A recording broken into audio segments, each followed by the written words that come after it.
बातमी नीट प्रकरणाची। नीट पेपर फुटीनंतर आता राज्य सरकार अलर्ट मोडवर आलंय। मुख्यमंत्री देवेंद्र फडणवीस स्वतः आढावा घेणार आहे। नीट परीक्षा पूर्वतयारीची आज महत्त्वाची बैठक। वर्षावर दुपारी 12:30 वाजता या बैठकीचं आयोजन करण्यात आलेलं आहे। थोड्याच वेळात ही बैठक होणार आहे। मुख्यमंत्र्यांच्या उपस्थितीत या नीट प्रकरणाचा आणि पुढील नीट परीक्षेसंदर्भातला आढावा हा घेतला जाईल। वर्षावर या संदर्भात बैठकीचं आयोजन करण्यात आले। नीट पेपर फुटी प्रकरणानंतर आता राज्य सरकार अलर्ट मोडवर पाहायला मिळते आहे। अधिक माहिती घेणार आहोत आमचे प्रतिनिधी मनोज दयाळकर यांच्याकडून।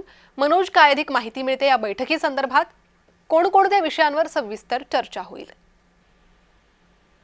बरोबर, आपण या ठिकाणी बघितलं मुख्यमंत्री देवेंद्र फडणवीस यांनी वर्षा निवासनीची महत्वाच्या बैठका या बोलवल्या आहेत आणि त्यामध्ये सकाळी 11:30 वाजल्यापासून आपण या ठिकाणी बैठकांचा सिलसिला हा मुख्यमंत्र्यांचा चालू असणार आहे। त्यामध्ये पहिली बैठक जी असणार आहे 11:30 वाजता ती बेस्ट उपक्रमाच्या विविध बस आगारांच्या आधुनिकीकरणासंदर्भात या ठिकाणी बैठक बोलवलेली आहे आणि त्यामध्ये आपण महत्वपूर्ण निर्णय या बसेस संदर्भात घेतला जातील। तसेच दुपारी 12:30 वाजता नीट परीक्षा पूर्व तयारी संदर्भात बैठक बोलवलेली आहे। त्यामुळे आपण नीट परीक्षेतील पेपर फुटीनंतर राज्य सरकार या ठिकाणी अलर्ट मोडवरती आलेलं आहे आणि त्या संदर्भामध्ये मुख्यमंत्री देवेंद्र फडणवीस स्वतः या पेपर फुटीच्या बैठकीमधून आढावा घेणार आहेत आणि त्यामुळे आपण नीट परीक्षा पूर्व तयारीची आज ही महत्वपूर्ण बैठक असून दुपारी 12:30 वाजता मुख्यमंत्र्यांच्या वर्षा निवासस्थानी ही बैठक पार पडणार असून या बैठकीला महत्व आहे कारण की आपण नीट जे पेपर फुटले होते त्यामुळे मोठा गोंधळ या ठिकाणी झालेला होता आणि त्यानंतर